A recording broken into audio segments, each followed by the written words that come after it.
Gracias, Dios.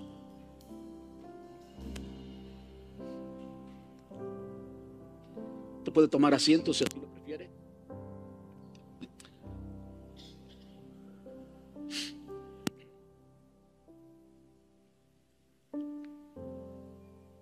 Gracias, Dios. Hoy vamos a comenzar una serie de enseñanzas nueva. Le hemos titulado Los Sacramentos. Los Sacramentos. Por mucho tiempo, quizás usted ha tomado la Santa Cena. En nuestra iglesia usamos este paquetito que tiene pan o tiene una galletita y también tiene jugo. Hace muchos años, hace 17 años atrás, yo usé esta copa. Usé esta copa en mi boda. Precisamente en mi boda quise participar de la cena y ofrecer nuestro matrimonio al Señor. Y Dios lo ha bendecido y estoy muy feliz con mi matrimonio hoy. Que está mi esposa hoy. Salí temprano, ella no estuvo aquí en el servicio en la mañana, así que yo no la vi después que se despertó y se vistió y demás. Estás hermosa, mi amor.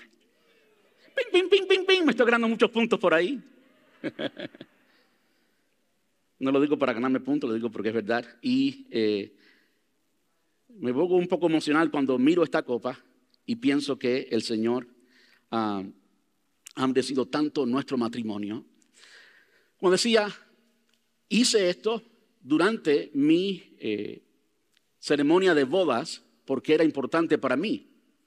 Y hoy vamos a entrar profundo en la palabra de Dios y ver la importancia de la Santa Cena, ver la importancia de lo que es la comunión, la mesa del Señor, la Eucaristía. Usted puede poner el nombre que usted desee. Hoy vamos a hablar de eso. ¿Qué tal si nos ponemos de pies una vez más y busquen conmigo en 1 Corintios capítulo 11, versículos desde el 23 al 26? Tengo mucho para entregar hoy en cuanto a esto. Tenemos una gran ventaja en nuestra iglesia y es que cada primer domingo del mes, básicamente yo le doy un mini sermón acerca de esto. En muchas iglesias alrededor de todo el mundo, en muchas, el sermón es de 10 a 15 minutos. Todos los primeros domingos ustedes reciben un sermón. Aquí es que voy a tener que cambiar. Este micrófono barato que el pastor compra en Amazon.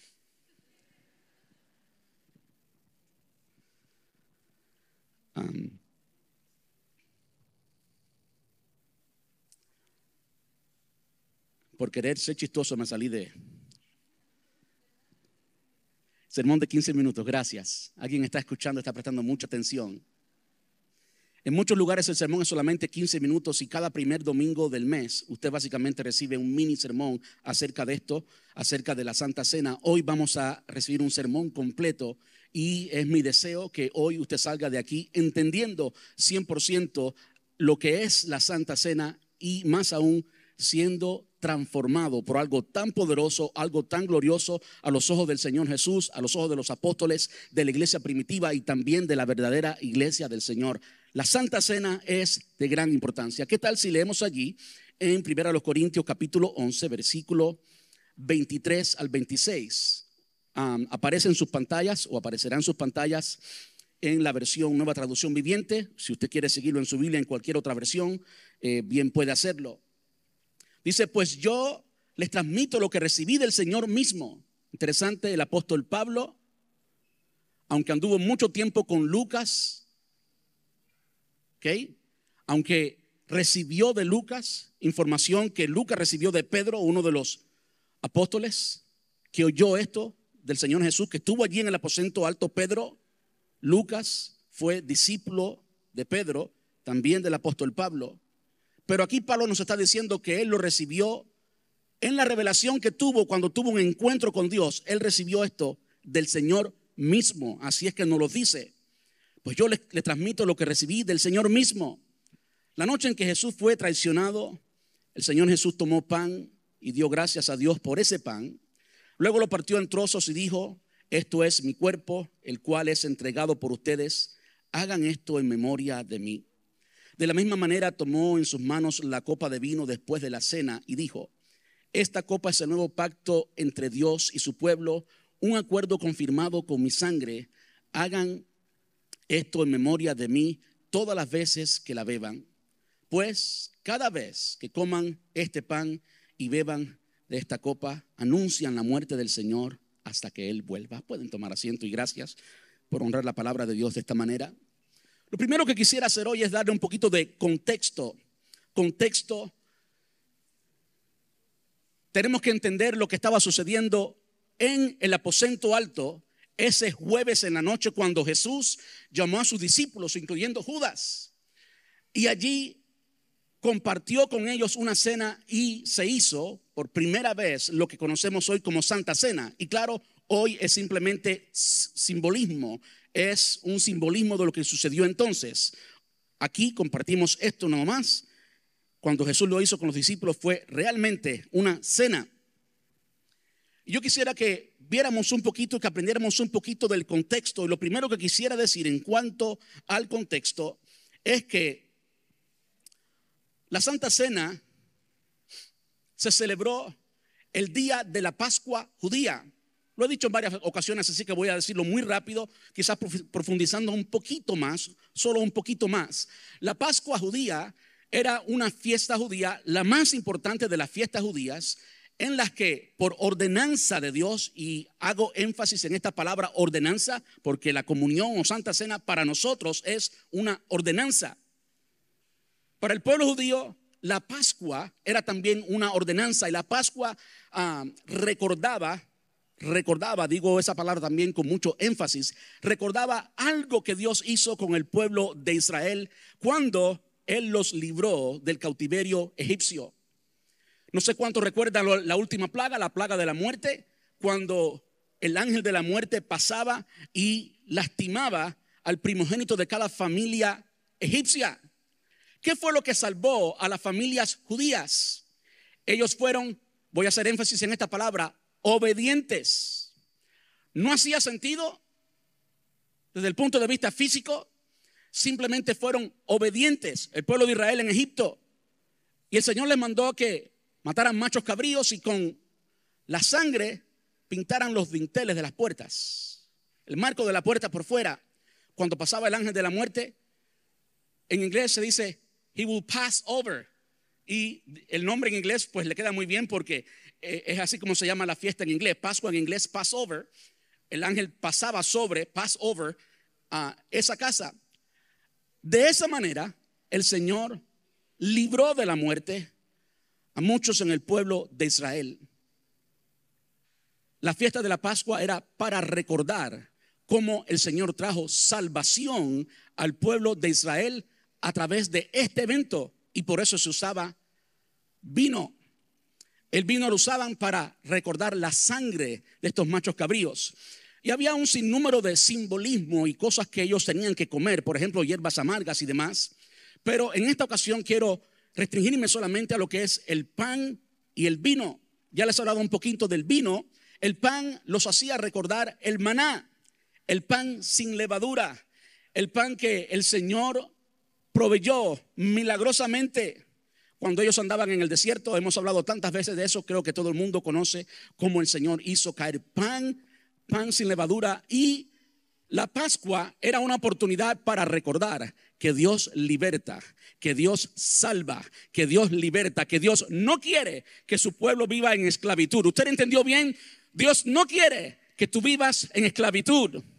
Y cuando hay alguien en esclavitud y el Señor quiere salvarlo, Él puede salvarlo. Él va a hacer lo imposible para salvar. Ahora nosotros tenemos que obedecer, aunque no entendamos, obedecer para que entonces obtengamos la salvación del Señor. La Pascua era importante, y precisamente esa Pascua que celebró el Señor Jesús fue la última Pascua judía y fue la primera Santa Cena, lo que conocemos como la última cena. Mirándolo desde el punto de vista, entiéndame bien, mirándolo desde el punto de vista cristiano, no desde el punto de vista judío, fue la última Pascua judía. ¿Por qué? Porque la Pascua judía apuntaba a un cordero, Y si vamos a lo que significa el Cordero y vamos a cómo el Antiguo Testamento, especialmente el libro de Isaías, un libro profético que profetizaba tanto acerca de la venida del Mesías, hablaba del Cordero de Dios. Es por eso que cuando Juan ve a Jesús, dice: he aquí el Cordero de Dios que quita el pecado del mundo. Y qué bueno que quita el pecado del mundo, no solamente de Israel, sino del mundo, también de los puertorriqueños, de los cubanos, de los mexicanos. Quita el pecado del mundo, de los americanos y todos los que están a nuestro alrededor. Él es el Cordero de Dios. Hay imágenes en el Antiguo Testamento, por ejemplo, cuando Abraham va a sacrificar.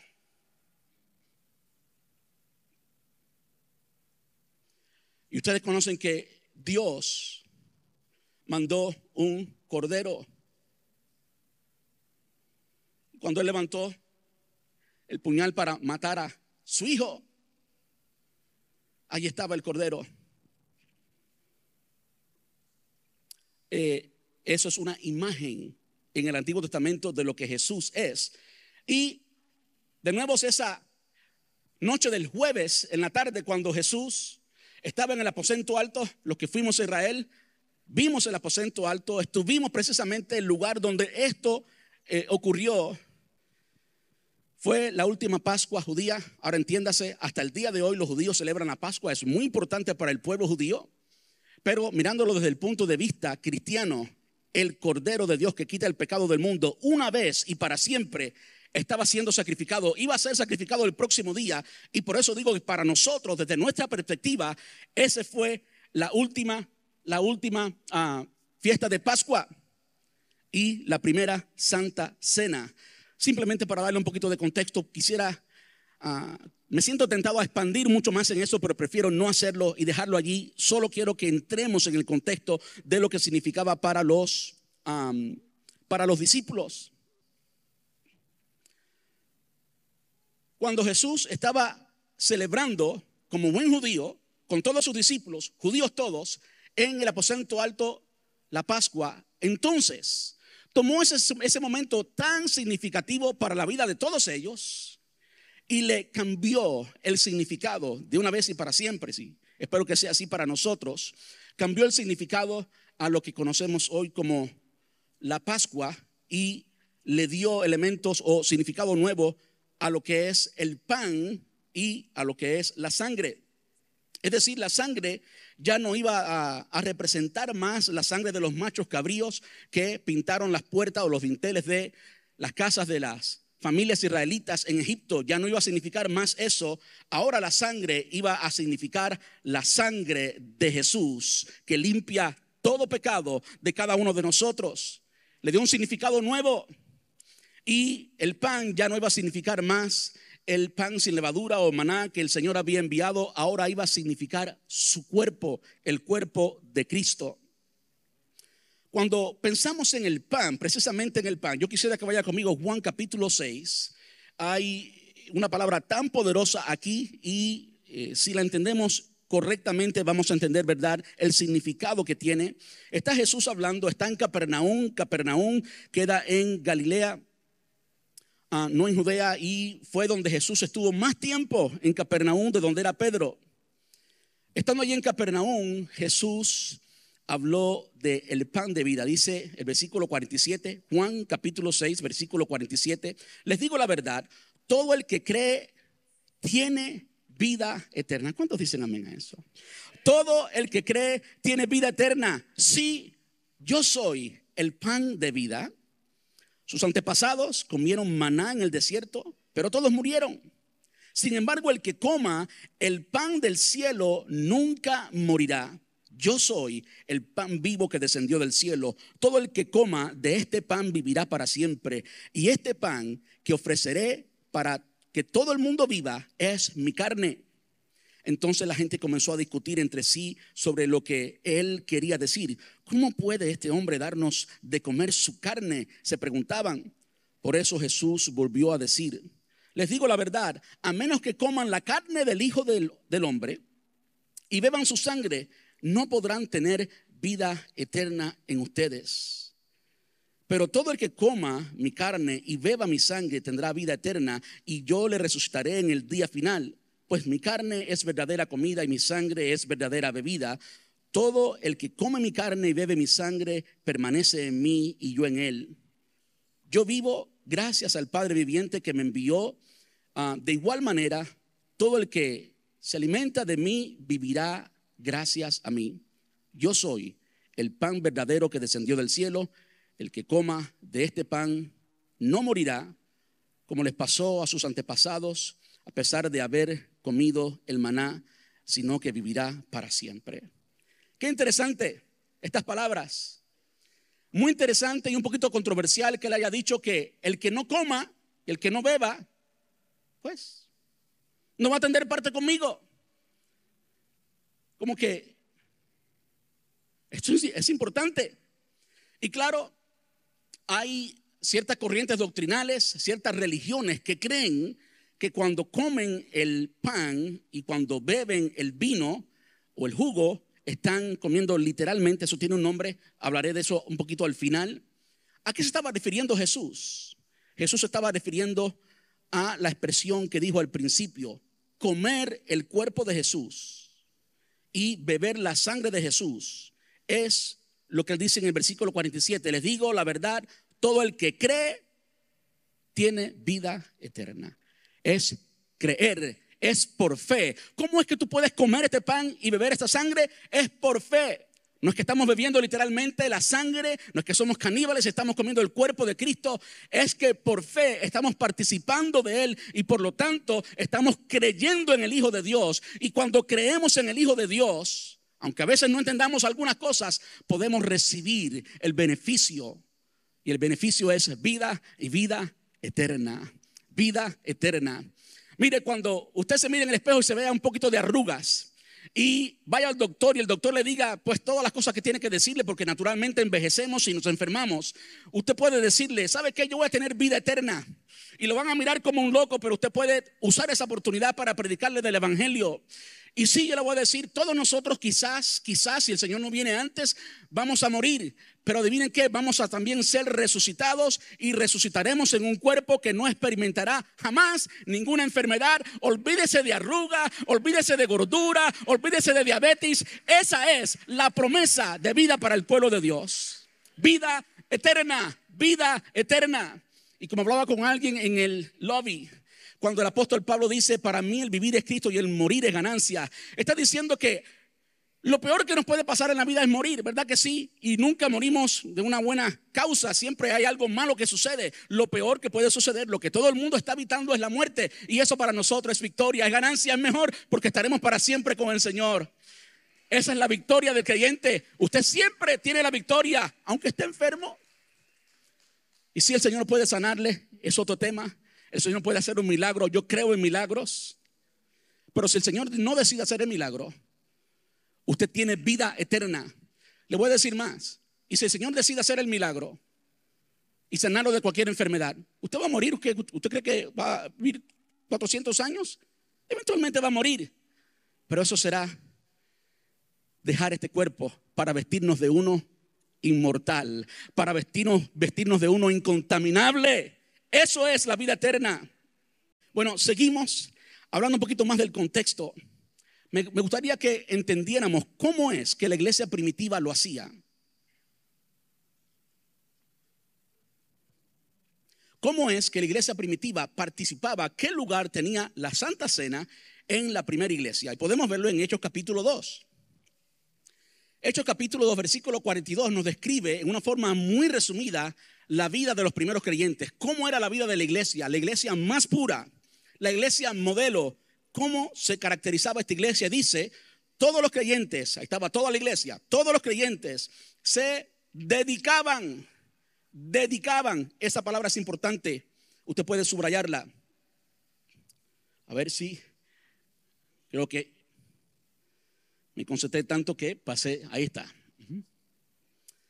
Todos los creyentes se dedicaban a las enseñanzas de los apóstoles. Escuche ahora: a la comunión fraternal. La comunión fraternal, perdón.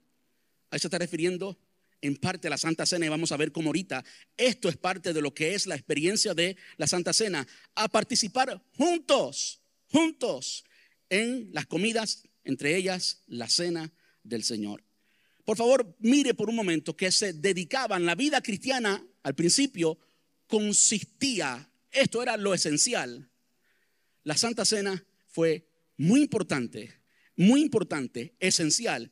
Por supuesto, por favor, mire la palabra para. Se juntaban para eso. Versículo 46 dice, Hechos capítulo 2, adoraban juntos. Muy importante esa palabra juntos. Lo hemos visto también ya. Juntos en el templo cada día. Se reunían en casas para la cena del Señor y compartir sus comidas con gran gozo y generosidad. Por favor, notemos cuando se reunían en el templo cada día y en las casas. ¿Para qué? Para la cena del Señor. Una de las cosas que comenzamos a hacer en nuestra iglesia hace algún tiempo es lleve los elementos, lo dijimos el domingo pasado al final, yo lo dije acá, no sé cuántos se acuerdan. Consiga los elementos en el lobby, llévenlo para la casa. Muchas personas sé que me han juzgado, han dicho, el pastor está en algo extraño. No estoy en nada extraño, no hay nada más bíblico que esto. La iglesia primitiva se reunía en las casas. En las casas se reunía la iglesia primitiva, vamos a ver al final alguna de esas casas. Esto es cómo la iglesia primitiva vivía. Esto era importante. Nótese la palabra para. En el versículo 42 nos dice, se dedicaban. Y en el versículo 46 nos dice que se reunían en las casas para. La palabra para indica propósito. ¿Cuál es el objetivo de reunirse en la casa? Para la cena del Señor. La cena del Señor era y continúa siendo sumamente importante. Vamos más adelante a Hechos capítulo 20. Lo que acabamos de ver en Hechos capítulo 2 es como la iglesia en Jerusalén le daba este valor importante. Están en los primeros capítulos del libro de los Hechos, de la historia de la iglesia, el movimiento de Pentecostés, cómo sucedió. Y allí vemos que en Jerusalén era sumamente importante. Mucho tiempo después, cuando el apóstol Pablo es llamado, y el apóstol Pablo en el capítulo 20 de Hechos es un capítulo transicional en la historia de la iglesia, cuando el Señor se le aparece al apóstol Pablo mientras Pablo estaba en Turquía, Asia Menor, y le dice, tu obra aquí en Turquía va a tener una pausa, te necesitamos en Macedonia, en Grecia. Ustedes saben que yo acabo de regresar de precisamente Turquía y Grecia. Estuve en estos lugares. Precisamente lo que vamos a leer ahora ocurrió en Troas, muy cerca de lo que era la ciudad de Troya. ¿Cuántos han visto Troya, la famosa película de Troya? Muy buena. Estuvimos allí. Escuche lo que el Señor nos dice a través de Lucas cuando él escribe esto a Teófilo en Hechos capítulo 20, versículo 7. El primer día de la semana nos reuníamos con los creyentes locales para participar de la cena del Señor. Quiere decir que muchos años después, en una cultura totalmente diferente, todavía en ese entonces estaban ellos reuniéndose el primer día de la semana. Vemos cierta diferencia en la frecuencia. En cierto momento era todos los días. Ahora se reunían el primer día de la semana, y ese primer día de la semana hasta el día de hoy sigue siendo la vigencia, la vivencia de la iglesia. Nosotros estamos aquí hoy domingo porque es el primer día de la semana, el día que resucitó el Señor, el día que la iglesia se reunía. ¿Y para qué se reunía? Bueno, aquí nos dice para, y como que lo dice exclusivamente para celebrar la cena del Señor. ¿Es importante, sí o no? No tenemos ningún indicativo que cuando el apóstol Pablo eventualmente llegó a Macedonia, a Grecia, que nada de eso cambió. De hecho, Corinto estaba allí en Grecia, y lo que leímos al principio, lo que leemos cada vez que participamos de la cena del Señor, es la carta del apóstol Pablo a la iglesia en Corinto. En resumidas cuentas, esto es lo que la iglesia hacía y lo que la iglesia debe continuar haciendo. Es importante. Es sumamente importante. Ahora yo quisiera revisar brevemente y muy rápidamente qué hacemos cuando tomamos los elementos de la cena. ¿Qué estamos haciendo? Sí, es algo simbólico, pero ¿qué estamos haciendo? Y quiero que lo veamos a través de la palabra de Dios, por supuesto. Y si vamos a 1 Corintios capítulo 11, si usted quiere profundizar y ver el contexto completo, los capítulos 10 y 11 de la primera carta a los Corintios Ese es el contexto. Si usted quiere ir profundo en esto, métase allí y por supuesto vamos a ver mucho allí. Cuando dice, hagan esto en memoria de mí, 2 veces. Gracias. Hagan esto en memoria de mí.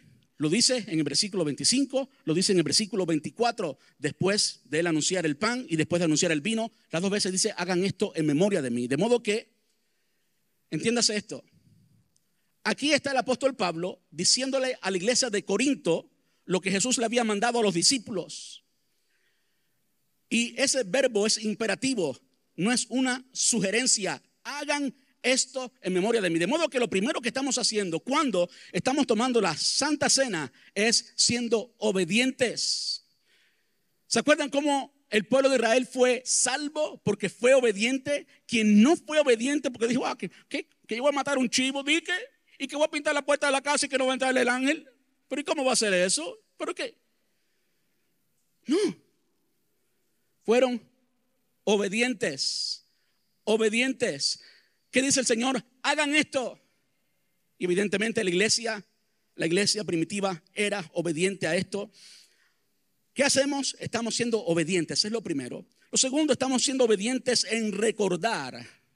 Hagan esto en memoria de mí, y háganlo cuando están juntos, cuando están en comunidad. Eso es muy importante y vamos a continuar viéndolo hoy. De modo que lo primero que hacemos cuando tomamos la Santa Cena es ser obedientes y recordar.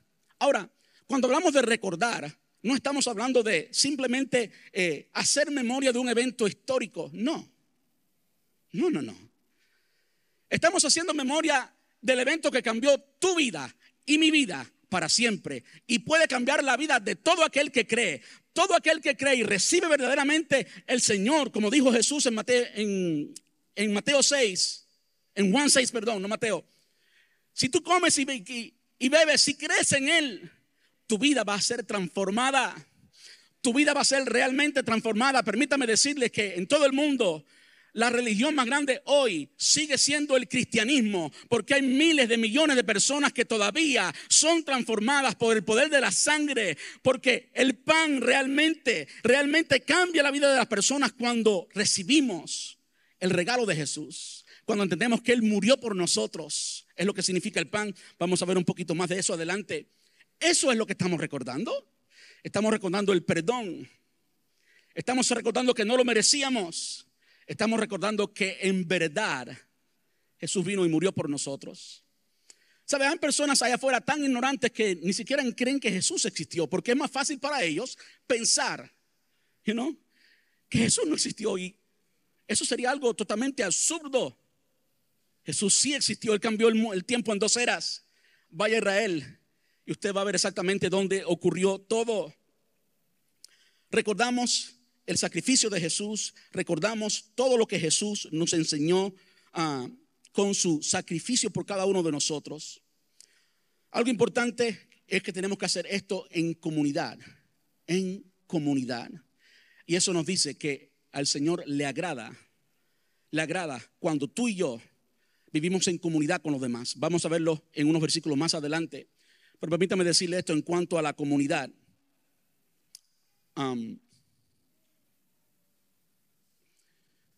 A mí me ministra, me llama tanto la atención. La iglesia de Corinto, no es casualidad que la mayor enseñanza que tenemos de la Santa Cena la tenemos en Corinto, porque era la iglesia que más necesitaba ser enseñada en cuanto a la Santa Cena. En Corinto había muchos ídolos. Grecia, hasta el día de hoy, si usted ve cualquier show greco, tiene que ver con dioses en plural.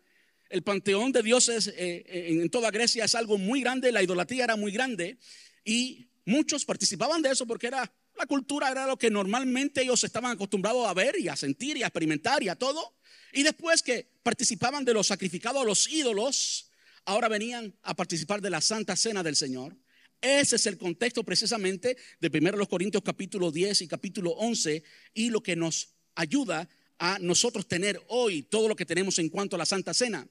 La iglesia de Corinto no solamente hacían eso que acabo de describir, había mucha inmoralidad. Desde el capítulo 1 hasta el 13 de la primera carta es el apóstol Pablo corrigiendo a esta iglesia. Muchos canales, Muchos que daban fruto a 30%. Parecían más mundanos que cristianos. Pero ¿saben qué me toca el corazón? Que Pablo le decía, nosotros. Pablo no se sentía ni un poquito superior a ellos. Porque él necesitaba, tal como todos ellos, la gracia salvadora del Señor Jesús. Él no era más digno. Hay solamente uno digno y es el Cordero que murió por nosotros. ¿Cómo podemos olvidarlo? ¿Cómo podemos olvidarlo? ¿Cómo podemos dejarlo atrás? Número 2, algo que significa también la cena. Cuando participamos de la cena del Señor, ¿qué hacemos? ¿Qué es lo que estamos haciendo? Vamos a ver que participamos de Cristo.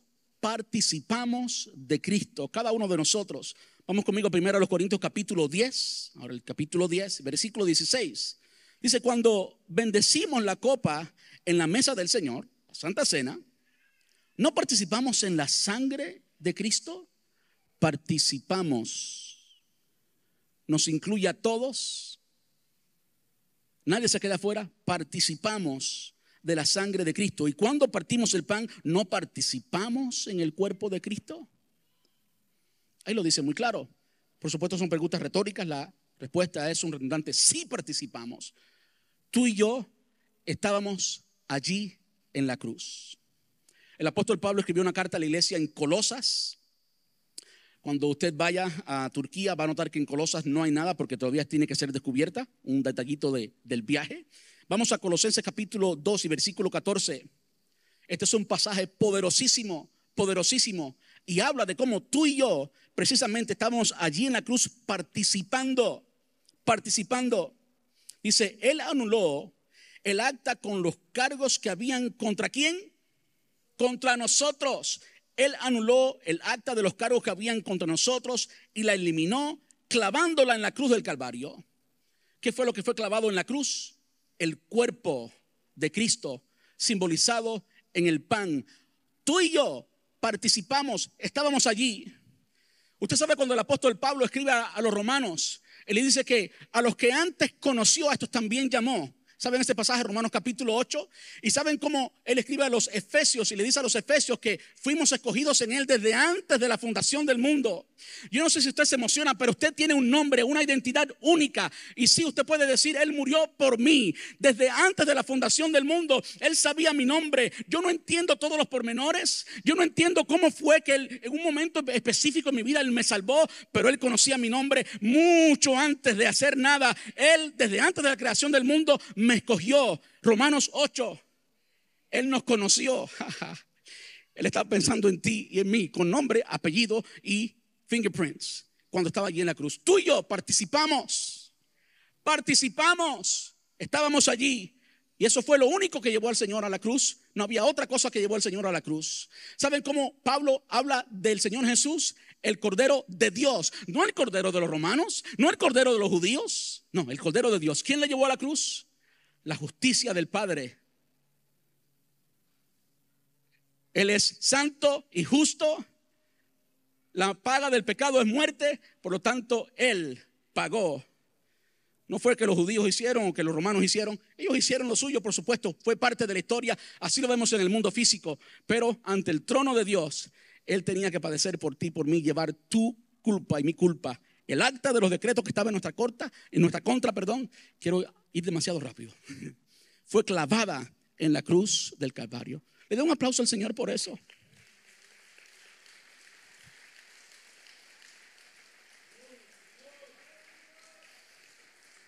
¿Sabe por qué yo puedo alabar al Señor hoy? ¿Sabe por qué puedo entrar en su presencia? Porque todos mis pecados, todos fueron lavados. Soy santo y limpio. No por mis méritos, no porque haya tenido una vida recta, sino porque el que llevó la vida recta murió por mí. Y todas mis culpas Él las llevó, y toda su justicia Él me la entregó. ¿Cómo podemos olvidar eso? Tú y yo participamos de la Santa Cena, y al hacer eso obedecemos, recordamos y también participamos. No solamente eso, sino que también demostramos unidad. Cuando construimos este templo, conocimos o conocía The Solomon Foundation. Y The Solomon Foundation es una institución, un Church Extension Fund, un fondo de extensión de iglesias. Básicamente el IRS tiene cierta calificación para bancos que prestan solo iglesias. Eso es lo que es The Solomon Foundation.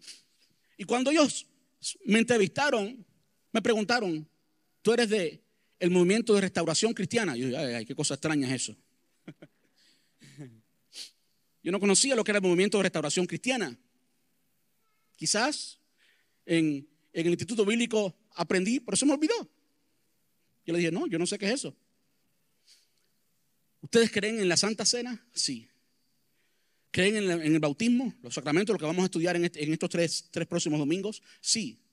Entonces me hicieron la entrevista y resulta ser que yo me preguntaba, resulta ser que sí, somos parte del movimiento de restauración cristiana. No es nada extraño. Restauración cristiana es regresar a la Biblia. Y los que han sido parte de nuestra iglesia desde el principio saben que a nuestra iglesia le importa mucho regresar al principio. A mí no me interesa nada que ningún hombre venga a enseñarme. Yo quiero aprender del maestro. Yo quiero darle cuentas a él. Yo le voy a dar cuentas a él, no a ningún hombre. A mí no me importa si hay iglesias de miles y millones que tienen más éxito ante los ojos del mundo, pero si ante el Padre le dice, apartados de mí, hijos de maldad, allá ellos. Yo le voy a dar cuenta al que me salvó. Y por eso quiero regresar a la Biblia, a la palabra de Dios. Esa es la autoridad, sigue siendo la autoridad. ¿Cuántas religiones hay en el mundo? En el sabático fuimos a Utah. Algo que me impresionó de Utah, de Salt Lake, Utah, es que estando en Utah, en el downtown de Utah, domingo, fui al templo mormón el domingo. No estaba en un templo cristiano el domingo. Si me ven, ya piensan a cuestionar. No, estaba allí para examinar. ¿Y saben qué? El downtown estaba totalmente muerto. No había ningún negocio abierto porque todo el mundo, mormones, estaban en la iglesia. Un edificio majestuoso. Y ahí estaba yo con el corazón roto. Unas imágenes, habían imágenes casi del tamaño de esta pantalla, imágenes pintadas a pincel, perfectamente pintadas. Yo soy muy detallista, me fijo en todas esas cosas. Yo estaba allí diciendo, ¿cómo puede ser que alguien con falsa doctrina, alguien que supuestamente un profeta de este tiempo recibió una revelación del Señor que aparentemente reemplazó todo lo que el Nuevo Testamento dice? Y había muchos jóvenes en el downtown que andaban con el libro del Mormón en la mano, pero no andaban con la Biblia. ¿Cómo una iglesia puede llamarse Iglesia de Jesucristo de los últimos días y no sigue las ordenanzas de Jesucristo y de los apóstoles que Jesucristo escogió? ¿Cómo puede haber tanta gente confundida? Son millones. Los millones no impresionan al Señor. Esas iglesias que tienen tanto, permítame decir que yo me alegro yo no tengo nada en contra de ninguna iglesia grande, pero aquellas que son falsas, aunque sean grandes. Los números no determinan la validez de la iglesia. Tenemos que regresar al Nuevo Testamento. Todas las locuras y todas las pocas vergüenzas que hay allá afuera, todas las falsas doctrinas que hay allá afuera, tenemos que enfrentarlas. Tenemos que ser la iglesia del Señor santa y pura. ¿Por qué llego hasta allí? ¿Y por qué les hablé de Solomon Foundation y todo esto? Porque cuando ellos me preguntaron de el bautismo y la Santa Cena, yo dije, pero ¿qué tú estás hablando? Todo el mundo hace eso. ¿Qué iglesia? Todo esto para ilustrar la unidad del cuerpo de Cristo. Y qué bueno que el cuerpo de Cristo está tan unido. Hay hermanos pentecostales, hay hermanos bautistas y de otra denominación, pónganse el nombre que se ponga, y seguimos siendo hermanos. ¿Saben una de las cosas que yo digo? Y por eso no participo tanto en tantas cosas controversiales. Siento la tentación a veces por el amor que tengo por la doctrina, pero a veces no me meto en esas cosas porque la imagen que damos al mundo es una imagen de división. Están en contra estos cristianos unos contra otros, cuando la imagen que tenemos que dar es una imagen de unidad. Sí, tenemos que asegurarnos que somos de Cristo, eso es lo primero. Lo otro, no importa, tú eres mi hermano, yo soy tu hermana. Y cada vez que me encuentro con alguien por ahí que puedo decirle, ¿tú te das cuenta que tú estás peleando contra tu mismo equipo? El Señor no nos llamó a pelear. Primero los Corintios capítulo 10, versículo 17. ¿Qué dice?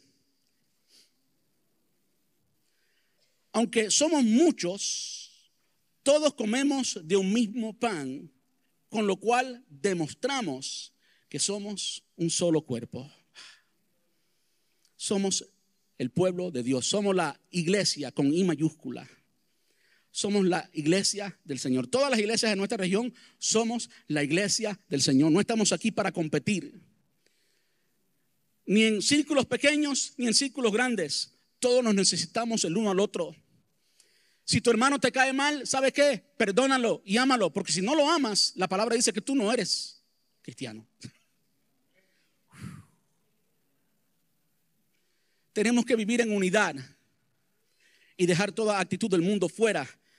Hay mucho que poder hablar de la unidad, pero permítame decir esto. En Getsemaní, ¿cuántos se acuerdan de Getsemaní, los que han ido a Israel? Unos árboles de olivo que usted puede notar enseguida que son del tiempo de Jesús.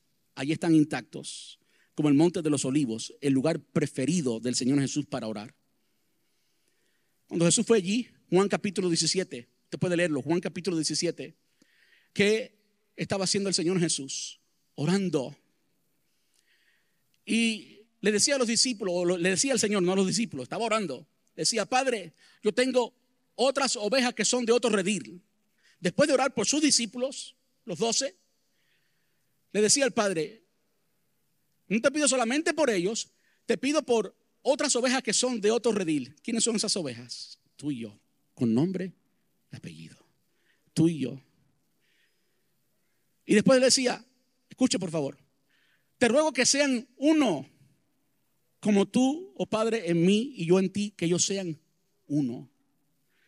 Nosotros no tenemos el derecho de que no nos importe la unidad. La unidad de la iglesia estaba latente en el corazón de Jesús. Fue parte de la oración de Jesús en el momento más significante de su vida. ¿Cómo tú y yo vamos a poder decir, no me importa la unidad porque el hermanito no me cae bien, la hermana no me cae bien, me hicieron esto, me hicieron ellos, bla, bla, bla, bla? Niñería. No tenemos el derecho de decirle que no a la unidad.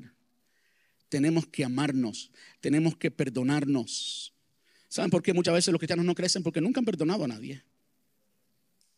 ¿Causa este problema? Me voy. En cualquier esquina hay una iglesia aquí, pues me voy y ya. Y sigue el niño malcriado en la esquina. ¿Pasa algo allá? Bueno, me voy. No perdonamos. No nos soportamos los unos a los otros. ¿Saben que eso es un mandamiento? Soportaos los unos a los otros. Y por ahí puedo seguir, pero si no, me van a despedir de aquí porque el tiempo pasa muy rápido.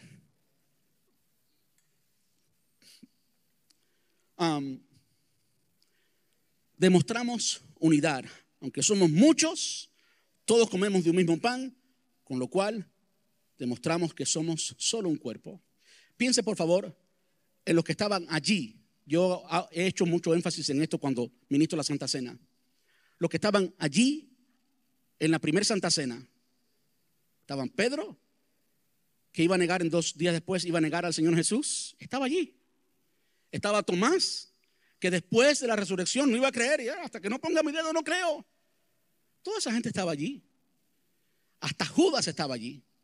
Y el Señor a todos los recibió con amor. Sí dijo, termina de hacer lo que vas a hacer para que ya se acabe esto. Pero él también fue invitado. Tiene que haber unidad. 4, afirmamos nuestra santificación y fidelidad a Cristo. Y perdóname que tomé demasiado tiempo en de la unidad. Primera de los Corintios capítulo 10, versículo 19. ¿Se dan cuenta que entre el capítulo 10 y capítulo 11 está todo el contexto? Dice, ¿qué es lo que trato de decir? ¿Que la comida ofrecida a los ídolos tiene alguna importancia o que los ídolos son dioses verdaderos? No, de ninguna manera. Lo que digo es que esos sacrificios se ofrecen a los demonios, no a Dios. Los ídolos son la imagen que tú y yo vemos, pero detrás de cada uno de ellos hay demonios, el reino de las tinieblas.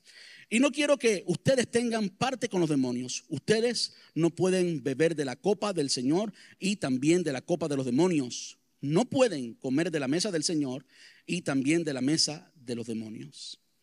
Cuando tomamos la Santa Cena, estamos haciendo una afirmación de nuestra santificación y fidelidad a Cristo. Esto es importante. Simboliza mucho he leído, por supuesto, acerca de esto para prepararme para este sermón.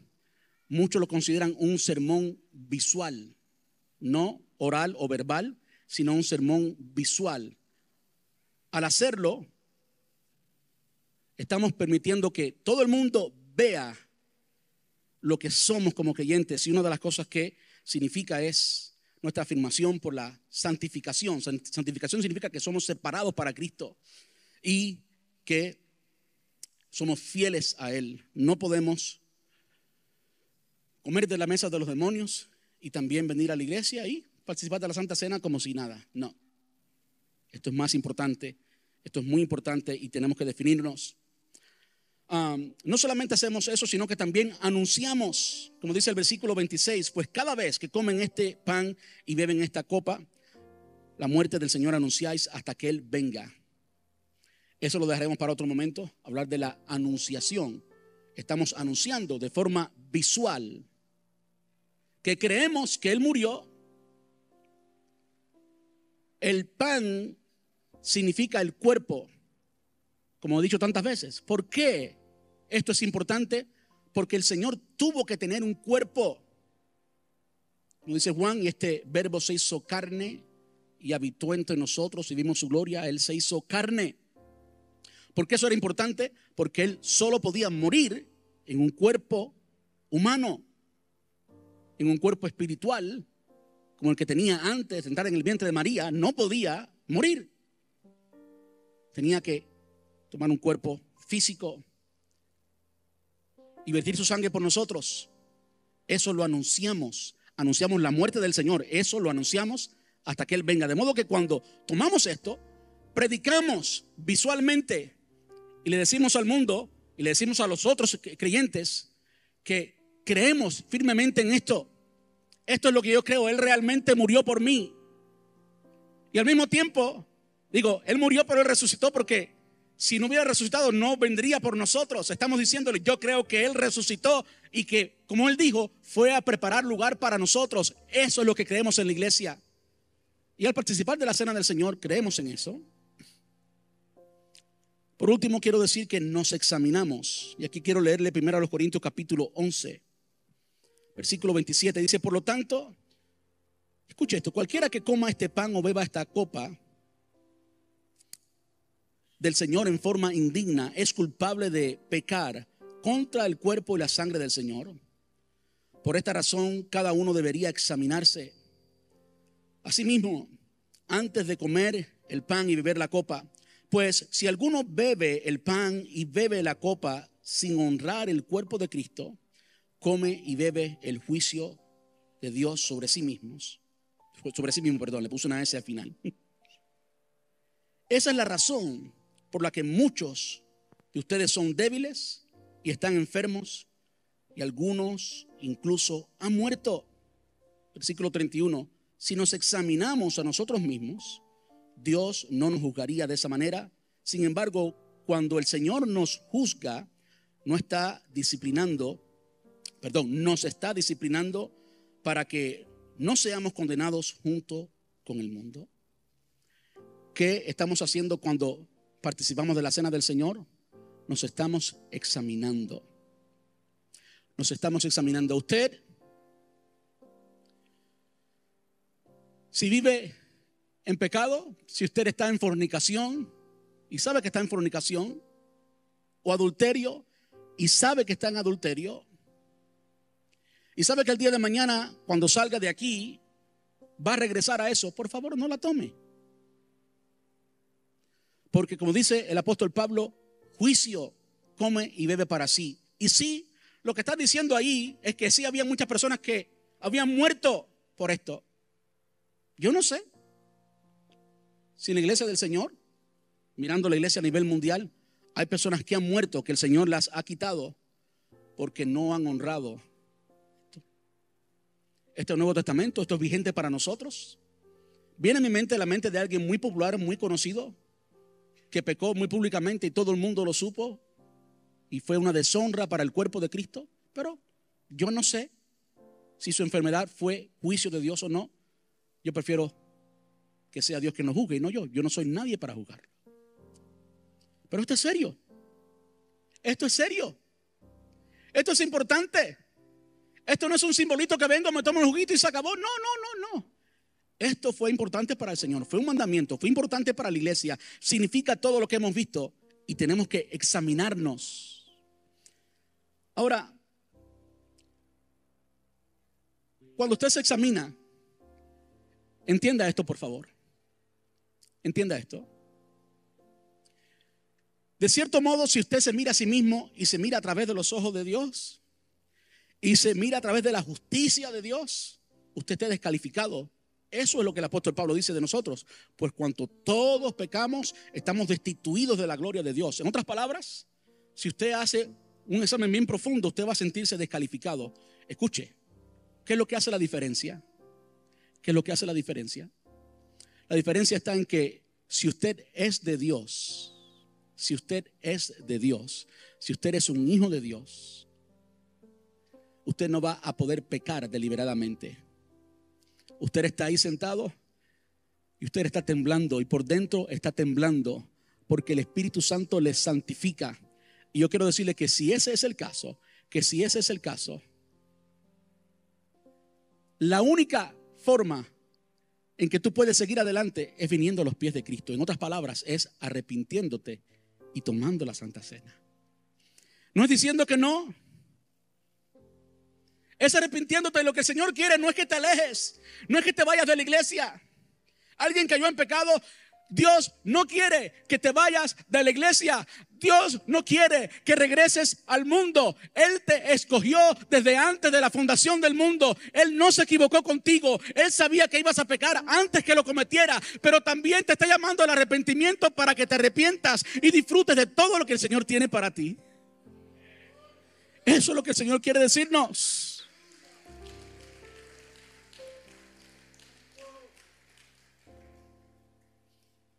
Por último, afirmamos nuestra anticipación del reino. En Mateo capítulo 26, versículo 29 dice: acuérdense, esto lo dijo el Señor Jesús cuando instituyó la Santa Cena. Acuérdense de lo que les digo, no volveré a beber vino hasta el día en que lo beba nuevo con ustedes en el reino de mi Padre. ¿Saben qué?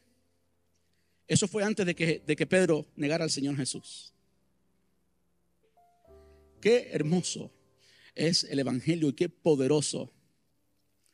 Yo voy a beberlo con ustedes, contigo, Pedro, en el reino de mi Padre, en el futuro. No solamente miramos hacia atrás, no solamente recordamos hacer esto en memoria de mí, el pasado, acordamos todo lo que Jesús hizo. Miramos de cierto modo al futuro y recibimos, declaramos con la Santa Cena que vamos a ser parte de su reino, que vamos a estar allí, y esa será precisamente. Saben que después del regreso del Señor Jesús, después de que se cumpla eso, no va a haber más Santa Cena. Ese sería el fin. Qué bueno que nosotros vamos a estar allí. Vamos a estar puestos en pie. Por último, quiero hablarles de algunas preguntas importantes. Escuche, no sé cómo voy a resumir esto en 2 minutos, pero tengo que hacerlo. ¿Quién la puede tomar? ¿Bautizados o no bautizados? Yo diría generalmente bautizados. Y si alguien no se ha bautizado, lo que tiene que hacer es bautízate. No esperes a ser perfecto para bautizarse. Eso no es lo que significa el bautismo. El bautismo significa que tú eres imperfecto y necesitas a alguien perfecto, Jesús, y que tú lo recibes y que lo quieres decir al mundo. Bautízate. No cuestiones más entre 2 aguas, si me bautizo, si no me bautizo. No, decide por el Señor, entrégale tu vida a Él y bautízate. Pero no hay pasajes bíblicos para decir si alguien se bautiza o si no se bautiza, si es menor de edad o mayor de edad. ¿Quién la puede tomar? El Señor dejó eso abierto. Ahora yo diría, si tú eres un cristiano, eres un hijo de Dios, debes hacerlo.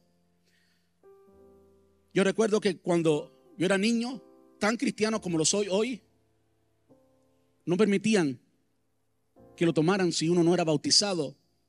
Y yo no había hecho la declaración pública, pero mi vida le pertenecía al Señor. Desde los 4 años tengo experiencias con el Señor.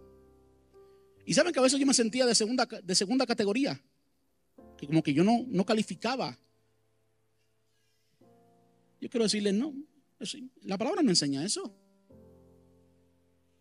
Si tu hijo se identifica como cristiano y tú quieres enseñarle lo que es importante en la vida y en la vida cristiana y le enseñas esto, ¿por qué no?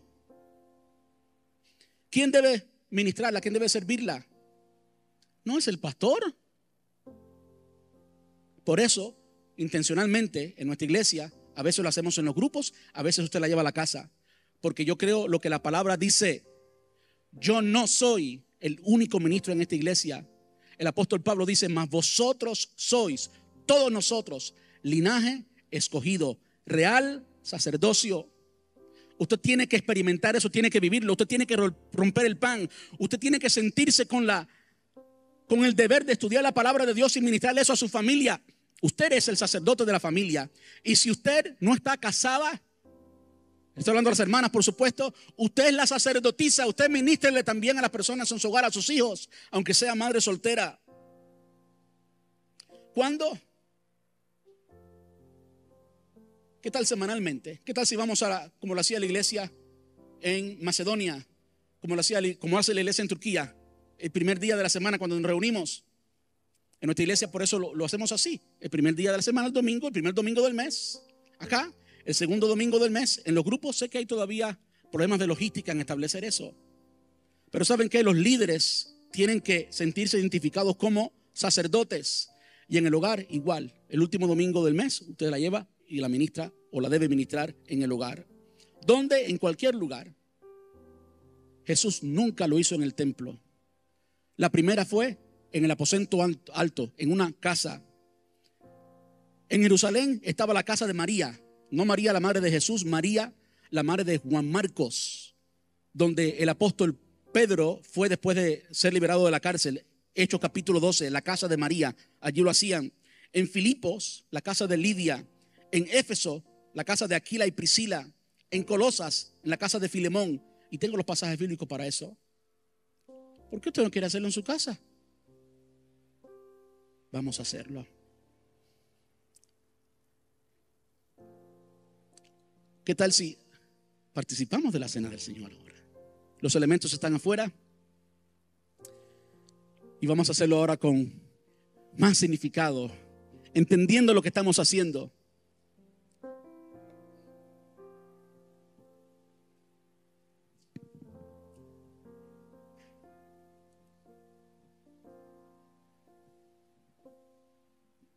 Se abren la primera capita, acceden al pan.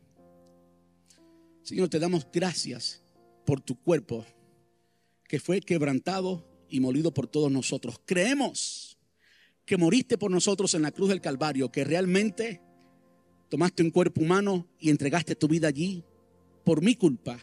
Muchas gracias. Yo creo eso y lo recibo en el nombre de Jesús. Participemos del pan.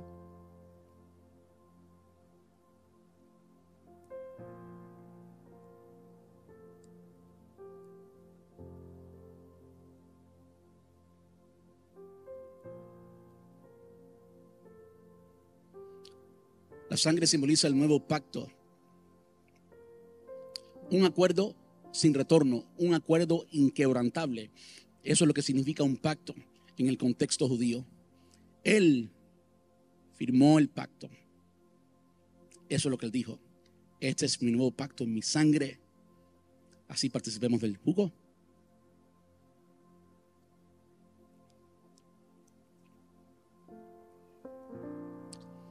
Vamos a alabar al Señor una vez más y vamos a darle gracias por su sangre que nos limpia de todo pecado. ¿Se atreve a darle un fuerte aplauso? Gracias, Señor. Estamos muy agradecidos por tu sangre que nos limpia de todo pecado.